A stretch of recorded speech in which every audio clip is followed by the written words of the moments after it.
Allô tout le monde, c'est Michel. Aujourd'hui, on fait le tour du deuxième update de Luminar AI qui a été lancé aujourd'hui.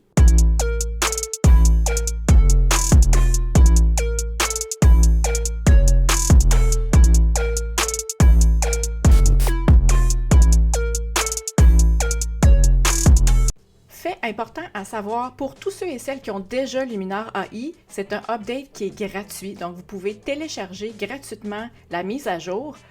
Pour faire la mise à jour, vous ouvrez Luminar AI.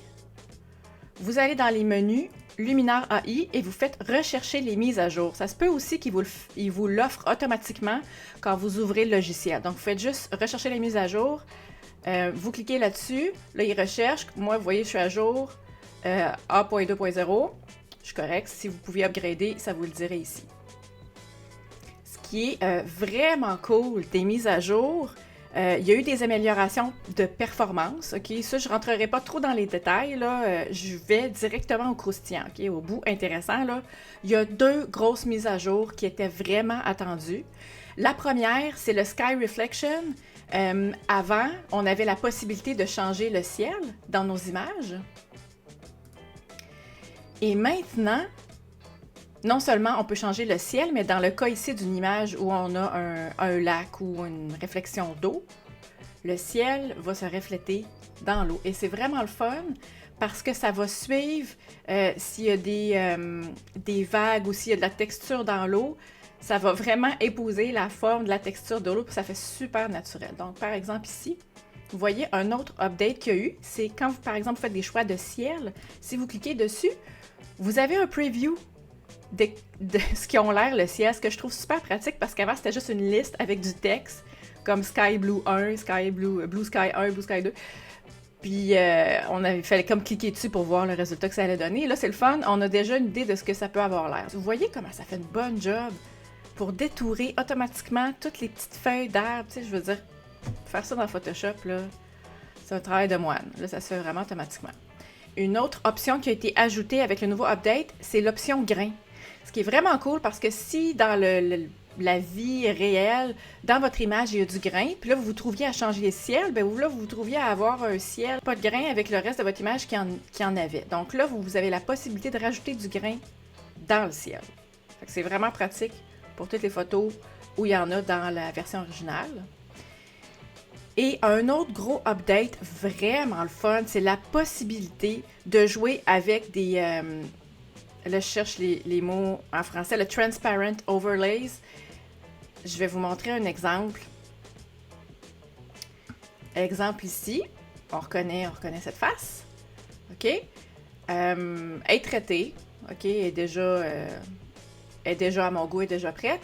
Mais je veux rajouter un cadre à cette photo-là. Alors, c'est vraiment super facile et non seulement vous avez la possibilité de rajouter des PNG transparents. Dans l'ancienne version, vous pouviez juste rajouter des photos en JPEG avec un fond noir, puis là, il fallait que vous changiez le mode, le blending mode, le mode... excusez-moi, là, matin, j'ai de la misère avec mes mots en français. On va l'avoir, je vais vous le dire.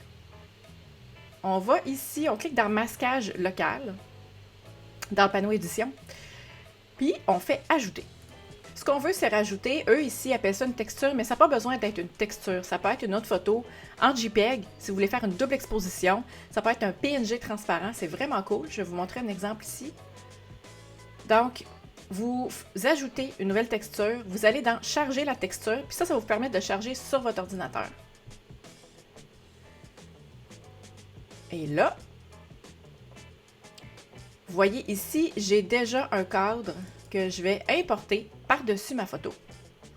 Et là, on a vraiment beaucoup de possibilités pour jouer avec les réglages. Donc, on peut changer l'opacité. On peut aller dans Réglages avancés. Et là, on peut changer...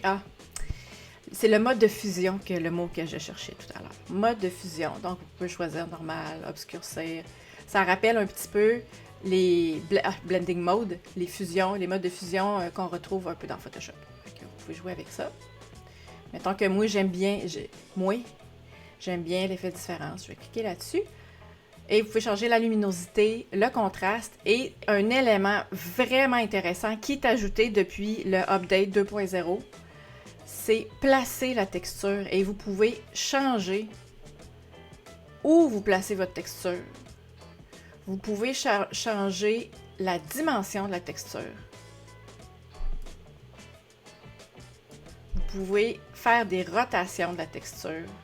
Ok, c'est vraiment intéressant. Là, ça va avoir l'air fou un petit peu, mais c'est pour le besoin de la cause de vous montrer. Ce que ça veut dire, c'est que vous pouvez rajouter une photo en JPEG pour faire une double exposition ou pour faire du photomontage. Vous pouvez rajouter votre signature ou votre logo avec un PNG transparent que vous pouvez changer la grosseur puis placer dans le coin. Vous pouvez rajouter des cadres, des textures, des motifs. C'est vraiment super facile et c'est un des éléments, à mon avis, les plus que les gens vont probablement plus en bénéficier du update. Alors, je voulais juste faire un petit tour rapide pour vous dire ça. Il y a aussi eu des améliorations par rapport aux expériences templates.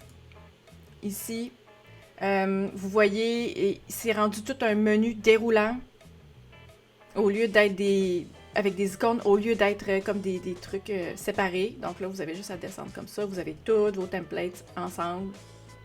Vous avez aussi des informations par rapport à l'histogramme.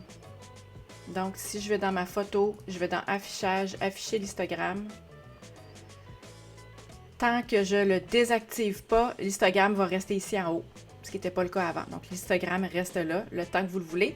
Même chose pour les informations. Quand vous cliquez en bas ici, à droite, les informations, tant qu'ils ne sont pas refermés, vont rester ouvertes. Vous allez pouvoir voir vos métadonnées facilement.